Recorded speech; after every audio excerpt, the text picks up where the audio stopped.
I remember winter. And I remember that one particular winter, it was a very, very cold winter, even for Karachi standards. And I remember I would be walking outside in the night, and Aga Khan has these marble benches. Those families, those parents, the father, the brothers would be sleeping on those cold marble benches. I remember walking by and I would just pray for them. A child undergoing cancer treatment is hard enough. This is another level of hardship.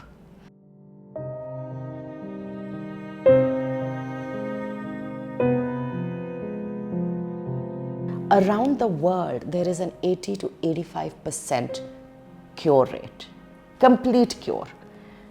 In Pakistan, it's about 23%.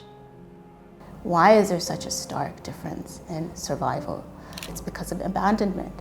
Children, families are abandoning treatment because they can't afford it. They're not maybe from Karachi and they've had to come to Karachi for treatment. They cannot afford, they've left their jobs, they've left their children, they don't have food on the table. Like, there's just so much that's going on in their lives that they sacrifice a child to save 3-4 others. That shouldn't be the case.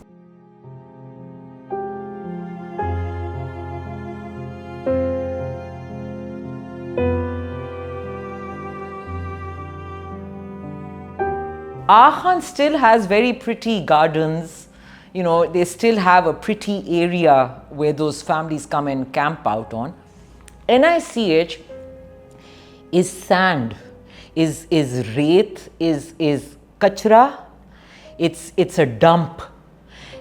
Families live there.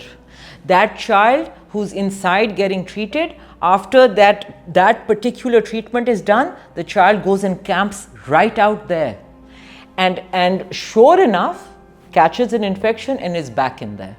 A lot of times it's not so much the cancer, but it's you'll get sepsis, you'll get a bukhar. Parents will think, oh, thoda sa bukhar hai, we won't go in. While you're getting chemo, you get a little bit of fever and you have to be rushed to the hospital because your counts have bottomed out, you have zero immunity. Hence, you have got fever. So it is supremely important that you rush to the hospital. Either they continue camping there till the next treatment, or they go back.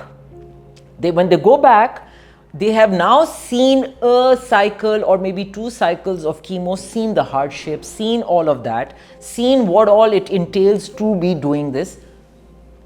They give up. They abandon treatment.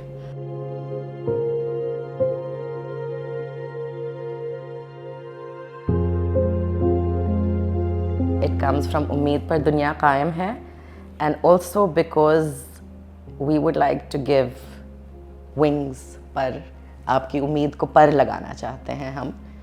I know that all 5 of us have relied very heavily on hope. When you don't have answers for the situation that you're in, or any kind of guidance or a book or anything, at that time there is nothing but hope.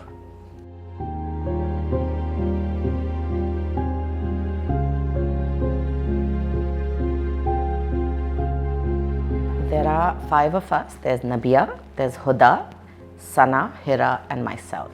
All 5 of us are literally just fueled by nothing but passion to help. And because we had been through it, we saw the areas that needed work. And boy, have doors opened up for us, I have to tell you. You have a niyat, Allah opens up doors for us. And things that we could have never have imagined or fathomed, like the way things have progressed for us, locally, internationally, you know, they've just, alhamdulillah. It's grown very, very organically. Very organically, with no ideas, no anything. It's just, and it's, mashallah, alhamdulillah, it just keeps on growing. I feel these 4 women are my soul sisters. There's more than blood. I think where pain connects you, it's a bigger bond.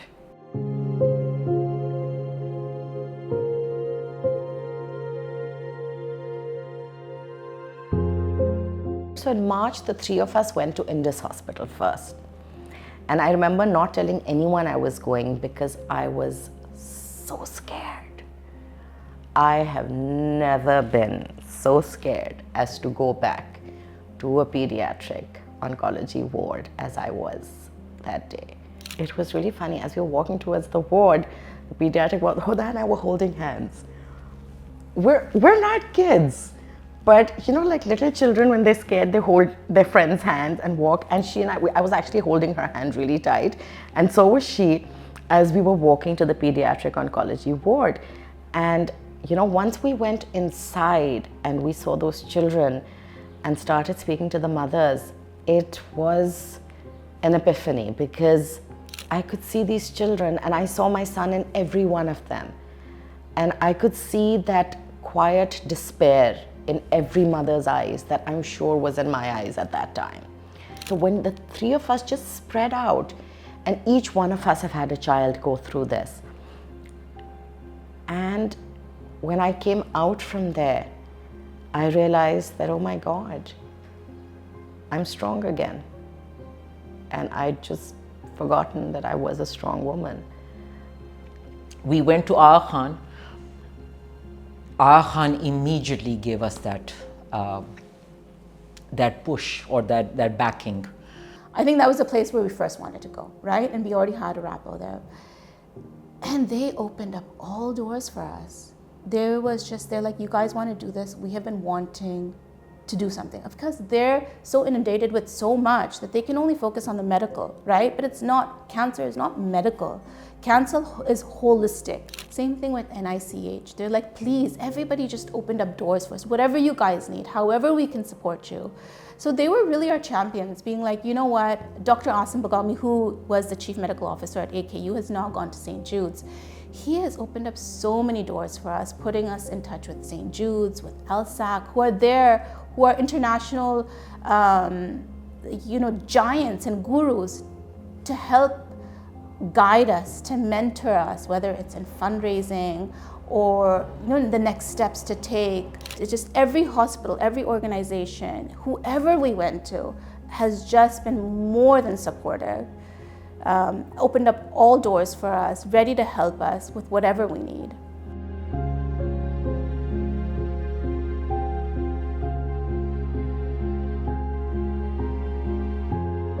Umeed Parr wants to open a hostel. It's called a home away from home, so that we have place to keep the child with one caregiver, preferably a mother, as you know, initially, till we can have more spaces and things to do. So now, there are a lot of specifics required for this home away from home. It needs to be in close proximity to the hospital, 10 to 15 minutes away. It needs to be scrupulously clean. We need to have someone manage it. First thing we need is the premises. That's what we would require, because obviously there's only so much that we can do right now. If you look at the States, they have Ronald McDonald housing, right? Like subsidized housing where families can stay for the duration of their treatment. And then when we started speaking to countries like Malaysia, Indonesia, Ethiopia, they've come up, because the governments aren't providing them, foundations are. So they've put together these home away from homes, essentially where families can stay, a caregiver, a child can stay for the duration of their treatment. And everything is covered, right? They have a bed, they have a place to stay, food, all the basic necessities. In there, you have schooling, therapy, counseling, all of that. One place handles it all. And then they go to the hospital for the medical treatment. Where I was at Minsk, Belarus, even there, one entire floor, the residential floor, or where the kids were in wards, that was it was like a family home. There was a lounge, there was a TV there was kids playing games, then there was an entire area where there were board games. So it was and there was one caregiver, one child, and everybody was like a family unit. The one mother would be cooking, and there was a kitchen. One mother would be cooking for another mother who wasn't feeling up to it. So everyone was, and they just felt so wholesome. It just felt very, very wholesome the way it was, and cancer should be dealt with like that. It's literally you need that support. So that is what we would like to try at least to get done here, where we can provide them with food, free lodging, education. So we would require some people to come and teach these children so that they don't fall behind in school. And we would want to provide counseling services, therapy, not just therapy for the child, and family counseling. And those families that come as families, when they know that there is a hostel or a housing facility run by 5 women, maybe those husbands and brothers and sons don't even need to come. They just come, they bring just and mostly it's the mother who's the caregiver, that mother and the child.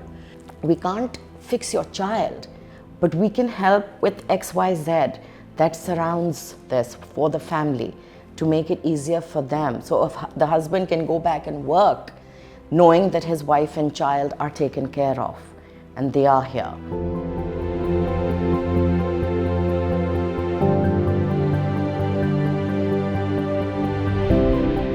So far, alhamdulillah, we've gotten a lot of help. I mean, I think people are just waiting to help. So the minute we mention something, immediately we get it, alhamdulillah. There should be no disparity in a child here or a child abroad, right? Families should not abandon treatment. They should get the same care wherever they are in the world. Every child should have the same chance of survival. And that's what we want. We just want people to support us, to donate in any way, shape or form, volunteer. And that's all we could ask for. Initially, when we started out, we were paying things out of pocket, and then we realized that that wasn't sustainable. So yes, funds is a big requirement, and there would be a point where once we have the premises is, I think, our biggest requirement. Then obviously funds, because there would be, there's food, there's staff, there's, cleaning, whatever. There's 1,000 things, that go with setting up a home away from home. But I have to say, in this hospital blew us away. And I'm talking about hospitals abroad, the best hospitals abroad, the work that they're doing at that caliber. Indus is doing the same thing, run on donations. So I have to say, we have that potential, as a nation, as if we can use organizations like Indus Hospital and aspire to be like them, we can do this together, right? We can do this. Pakistan is so philanthropic. People are so charitable.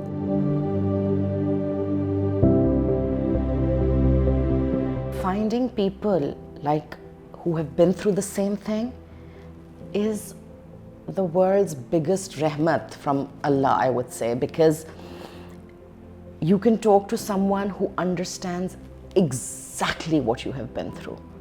There is no need for them to sympathize, because they can empathize with you. It's two very different things. I now literally tell these mothers, I'm like, I wish I had someone like us guiding me when I was going through it. Because once you start talking about it, you will find people. It's like a magnetic effect, because you do attract what you put out there. Stop counting the entirety. Don't look at it like that. Look at it each day as it comes. Start the day, end the day with gratitude. Start the day with hope, end the day with gratitude. That's it. Don't look at the end of the road. Don't look there. Because when you start looking at the distance as to how far you have to go daily of living that particular kind of day, you will lose strength, your mind will be filled up with a lot of anguish. Look at each day. Start the day with hope, end it with gratitude. That's it. Nothing more than that. Don't look at the entirety. And if you need someone to talk to, we have an Umeed Parr Insta account. You know, send us a DM and we will set up a meeting with you and we will talk to you if you can find no one else to speak to. It doesn't have to be purely cancer related. If you want to just be connected to someone who has been through any experience. Pain is pain and trauma is trauma. So, you know, we're there if no one else is, I guess.